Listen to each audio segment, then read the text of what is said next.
Do you think that those kind of rights should be voted on by the people or created by a judge, all things being equal?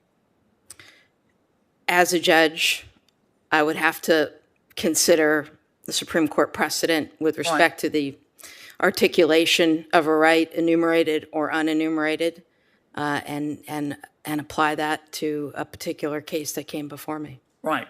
But which of the two is in your opinion, in a democracy where we have minority rights, is the better approach? To have a new right voted on by the people or the people's representatives, or created by a federal judge? Hey everyone, welcome back to Capitol Insights. Today, we're diving into an exchange between Senator John Kennedy and a judge. Kennedy asked about her core beliefs and judicial philosophy. If you love simplified breakdowns, hit that subscribe button.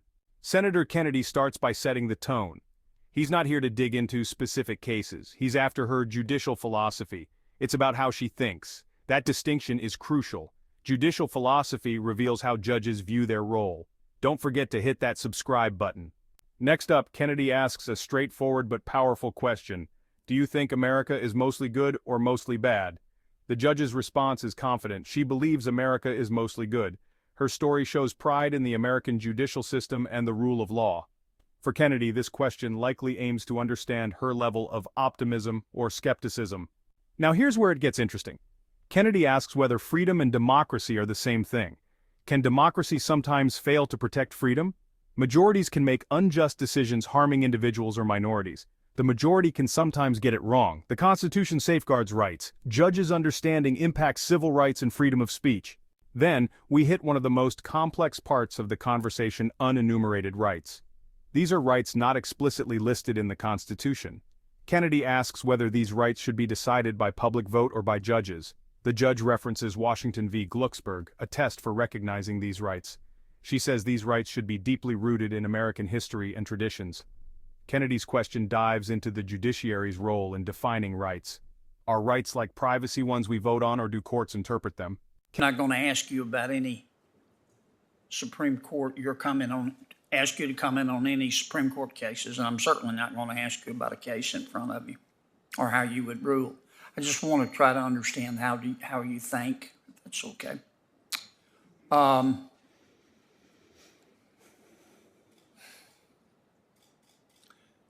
Do you think America is mostly good or mostly bad?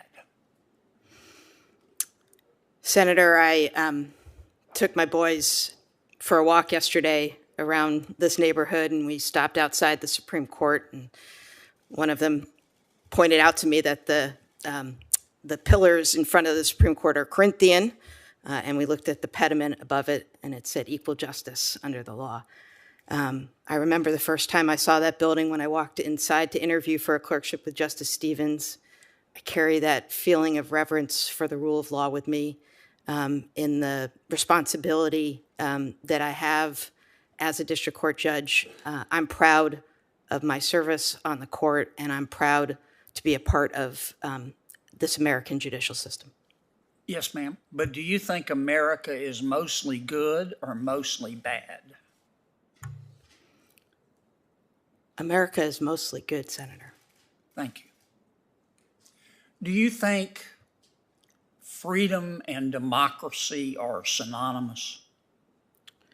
Can you think of circumstances when they're not?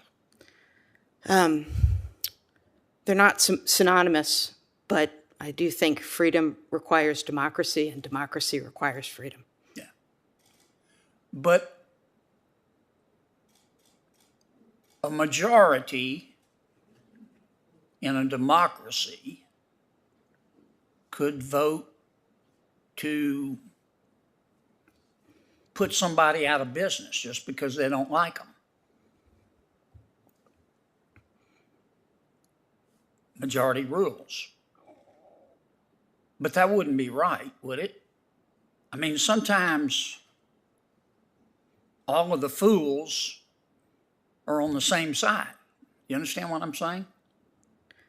I think so. I guess the point I'm trying to make, and we conflate the two all the time, is that we all believe in democracy, but inalienable rights vis-a-vis of the minority against the majority are important, are they not? The rights enshrined in the Constitution are fundamentally and critically important. Let me just shift gears here for a second. Do you think, I'm thinking in terms of newly created unenumerated rights in the U.S. Constitution. Do you think they should be voted on or created by our judiciary?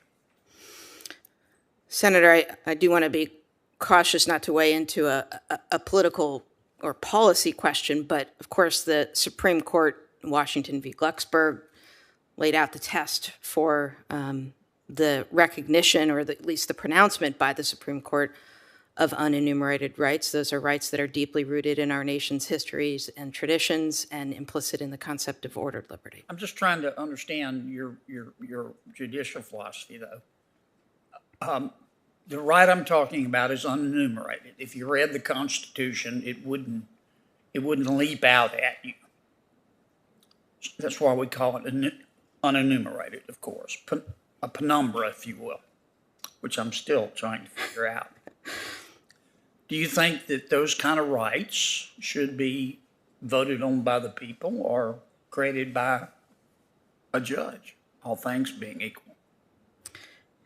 As a judge, I would have to consider the Supreme Court precedent with respect to the articulation of a right, enumerated or unenumerated, and apply that to a particular case that came before me. Right.